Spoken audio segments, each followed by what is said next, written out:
So you're playing G.I. Joes with your pals the other day. Boom! Your tank's dead. My tank's not dead. That's just a truck. There's no way this truck can beat my tank. This is a tank. On the cartoon, I saw them use a rifle to shoot down a plane, so this gun can definitely take out a tank. So stupid. I didn't even get a chance to do anything. If I could, my lasers would have totally trashed this truck. So dumb. You probably think Snake Eyes is the best G.I. Joe. Mom! Mom! Oh, for crying out loud. Don, will you knock it off? You know that his tank can't track a truck at that close range. And John, stop messing around. You know that 50 cal can't penetrate his armor. So switch to ATGM, smoke that snake, and both of you get inside. Your grilled cheese is getting cold. Ugh, I'm so tired of all the arguing. I just wish somebody would make a simple set of rules so my men could play with the toys without all the fighting. What if I told you that somebody has? What? I actually made 2 games. Advent of Cataclysm Battlefield is designed for entire armies to fight in large-scale combat operations, heavily inspired by games like Flames of War, Team Yankee, and Drop Zone Commander. AOC Firefight, however, is meant for small teams. Think Necromunda or Infinity tabletop game. I think AOC Firefight is probably going to be a little more appealing because the scale isn't quite so large. You can play in a table, and then you can play with 6-inch figures as well as 4. One of the advantages of Firefight is you don't need an elaborate setup. You can play on a kitchen table or your living room floor, pretty much anywhere. Pretty much anywhere. You know, why don't we give the 6-inch characters a little love? Ah, man, I know some people are just like, 4-inch for life, but honestly, I just really love toys, so I don't care what size they come in. Let's do a playthrough without pausing. So this game is just team versus team, very small scale. The key principle here is that each character has a reaction skill set. This determines in what order they can go in. I picked Seesaw Sally. And this is Seesaw Sally now, has a reaction of 9. I picked Farmer Brown, who has a reaction of 5. Farmer Brown, reaction 5. So Seesaw Sally is gonna go first. Okay, well, I'm gonna move her here, and then he's gonna shoot next, but I really want to kill that guy because he's more important. All right, so she's got a rifle, so that's 3 dice. So I'm rolling 3.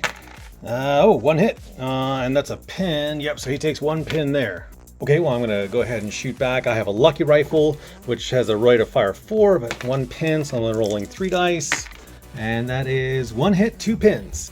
All right, I'm gonna move her health. Okay, all right, your turn. All right, so she's pinned. It's Farmer Brown's turn. He's gonna go ahead and shoot her because she won't be able to shoot back so much. So I'm just gonna go ahead and let me take one of these here. He's got a rate of fire 3. That's 1 hit and another pin. So she takes another hit and 2 pins.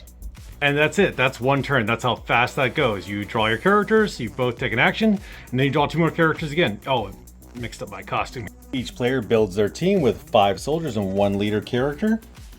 Then they spend the rest of their money on buying either more soldiers or getting them better equipment. I didn't cut these out because I'm really lazy and I just wanted to, I know what they do. At the start of the turn, each player chooses one of their characters they're going to play, but doesn't reveal that to the opposing player. Here's the real mind screw of this game. Which character is my opponent going to activate on this round? Is it going to be a low number? A high number? Should I try to go low and let him go first and see what he does? Should I hold that higher number for a later round? I don't know. Both players then reveal which character they're activating for this turn. Oh, player B got a 9, which means he goes before player A with a 5. You got your character picked? Oh, I'm ready. Okay, show him.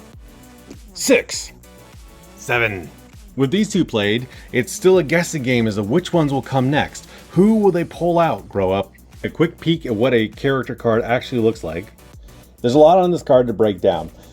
Cost, actually kind of high at 10 points because he's an equipment specialist, so he has a little extra ability for any additional equipment you put onto them. Every soldier is equipped with their primary, secondary, and 1 melee weapon. But if you want to give them something a little extra, you've got to look at their kit slots. The equipment specialist has 3, but a normal soldier only has 1. There's a lot of other stuff going on in this card here, but again, this is just a quick introductory. So let's look at this right-hand column here. So there's some blue bars here, which represent luck, red, which is when you're wounded, and the skull and crossbones is when you achieve pirate status. That Cobra Trooper has been pirated of his life. You can start to see the variety in the different soldiers here. This soldier has a reaction of 5 with 3 luck, 9 with 3 luck, and 7 with 1, 2, 3, 4. Hold on, let me do it again. 1, 2, 3. Hold on, let me try 1, 2. It's got more than 3. These two soldiers have the same reaction but different luck, but you can see this one has a +3 aim, this one has +2 gut check, and this is a weapons expert. That one's an equipment specialist. This class variety should allow you a little bit easier time of building up your squad. Here's a quick combat turn. This cyborg zombie is going to shoot at that Python Viper. He's equipped with a rifle, which has a rate of fire of 3d6s, dealing 2 damage. If we gave him a submachine gun, he'd be rolling 6d6s, but only dealing 1 damage. And because he's a marksman, he's got a +1 to his aim, so... Oh, look at that, he did great! So in this game, 5s and 6s are always hits, 4s and 3s will pin, and 1s and 2s are nothing. Let's just say he took 2 pins, go ahead and mark him, and then we go over to his card, and with that 1 hit, he goes down 1 more luck. Let's just say that our Viper over there is armed with a rifle, which also has a rate of fire of 3, but he has 2 pin markers on him. For each pin marker, decrease the rate of fire by 1, so that means he can only shoot back with 1d6. Our Viper, not being a coward, fires back! Rolling with no modifiers, he gets a 1! That's trash, nothing. And that's it. Those pin markers will stay on there. I'm not going in depth about how to remove pin markers or what happens when you stack them up. And that completes that character and that player's turn. And now goes to the opposing player's turn, who lost the reaction reveal, and he chose my ex-girlfriend. And that's it. You just go back and forth till everyone has had a turn, has been revealed. Then you start the process over again and keep killing each other. What fun! What's the point of only giving me a few rules? I can't play with a couple of rules, you idiot. Well, I need some alpha testers. If AOC Firefights is something that you might be interested in playing, go ahead and DM me on Instagram. Let me add one caveat to that. So I'm going to cut it off at 20. So once I get 20 alpha testers, that's probably plenty. At that point, you'll receive a message of, thank you very much for your interest. Make sure to check out for the beta test. So I don't want to do any more how-tos. I hate them.